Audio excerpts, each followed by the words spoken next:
will be these requirements that are here. For example, this 1 to 5, right? As you can see there, then 6 from here to 10 is there. So you put them there. Now, why am I putting them there? What I'm saying is that this requirement 1 to 5, it will take us 2 days to test them. When it is ready to be tested, when the developer has given us the code that yes, testers go ahead and do your work and run your show. So what will happen is that this document, you normally prepare it at the beginning of the project, your test control document. That's what we call this. Let's go back to that so you can see properly again.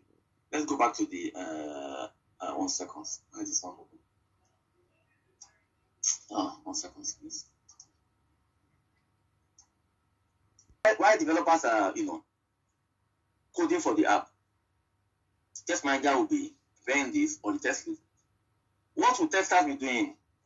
We'll get to teach you that when you come back on Friday. Because when developers are coding, as testers, you can't just sit down and drink tea and coffee. You must do something too.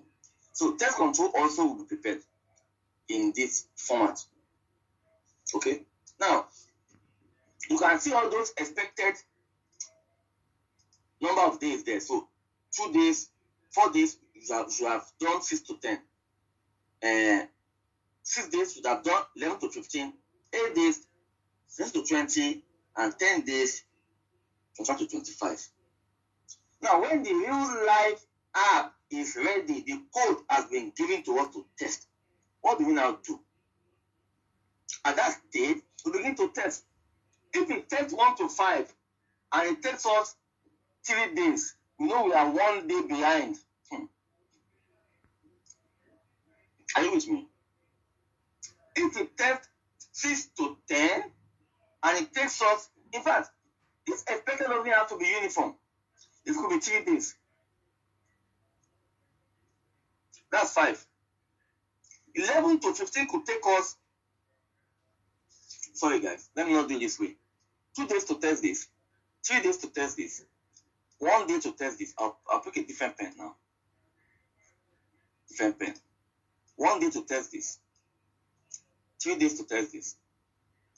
On 2 days. This one 4 days to test.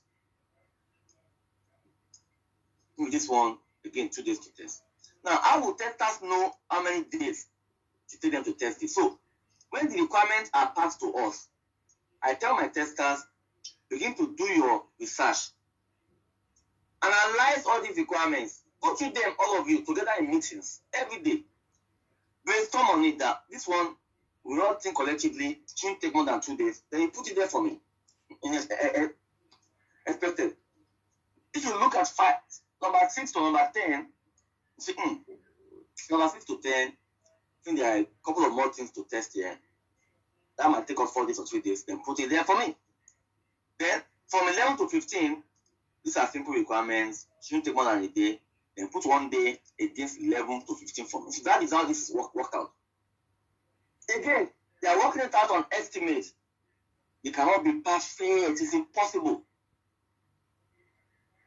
So, but the control document helps us to limit the effect of our imperfection in this estimate.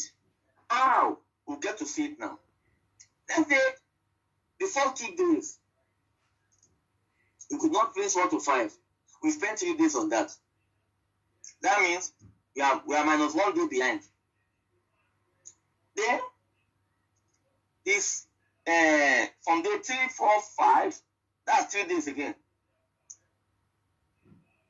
We're able to do all of them. Yes, actually it's 3, 0. But we know that we still owe 1 more day. We are still behind. Are you with me? We haven't finished 1 to 5 yet.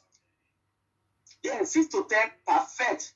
But 1 to 5, we could only, or rather, sorry, what am I saying? We spent 3 days on it. We spent 3 days on 6 to 10. which means 3 plus 3 is 6 days. So Monday to Friday was not enough for us. That would have been 5 days, right?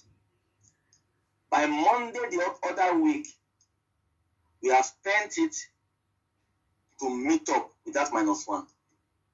Are you with me? So let's put a line here. So let's say this is Monday now. At the end of Monday, what my team will do is that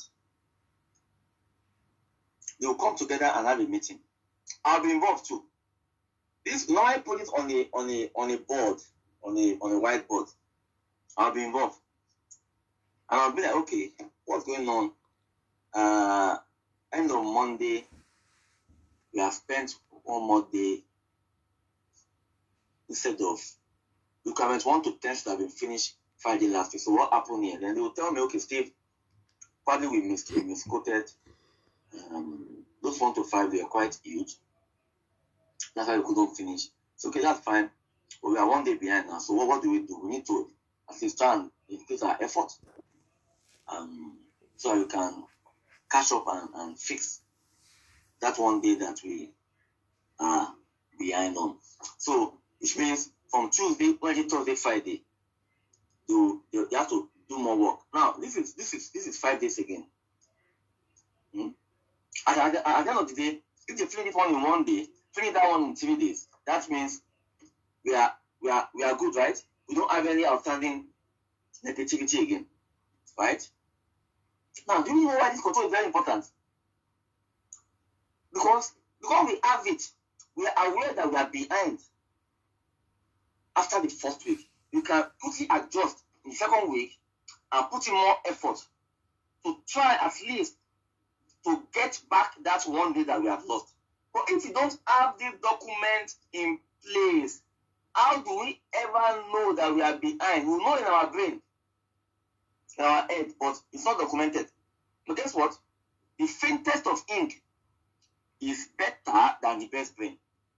Because it is written down in a board, we are all seeing it, that would make us act on it. So test control is very important. So, but all my students get to work. You know some of these things at work, and I tell them, well, tell your test manager you can propose this to people at work, and some people have done that, and their work manager accepted it. It's a very good, important piece of tracking. That's why you call it the control document. It controls you, it helps you. A simple word in here, meaning that I am looking at the requirement, I'm trying to understand it, I understand it.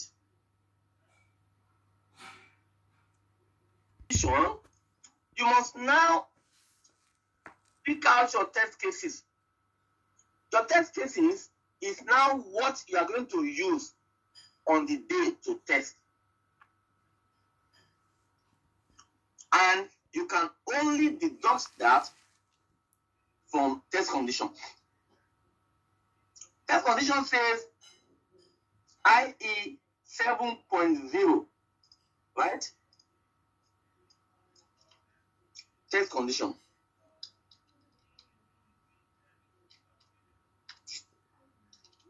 Condition. It's got to IE 7.0 or later. How about the test cases? Cases.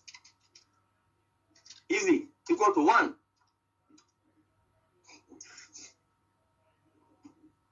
Is it usable on IE 7? 2.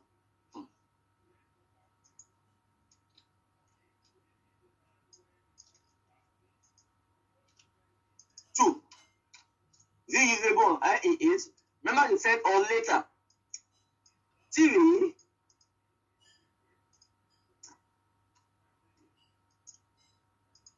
Is it usable on IE9?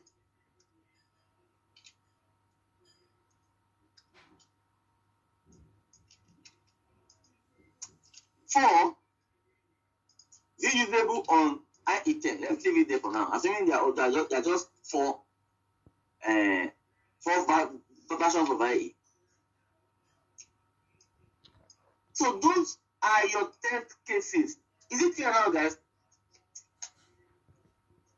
Post condition test cases. We're going to talk a lot more about them when you come back on Friday to continue with the training. Look, they are all there. They are getting there little by little. Test designs, test condition, test cases. So you learn them. How do we use them after we design them like this? Where do we use them? Leave that for now. We'll get there. So I call this process test cases design. But am I actually designing? No. I'm only typing it out.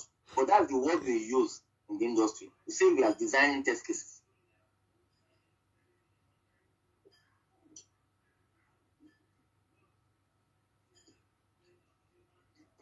Does it make sense?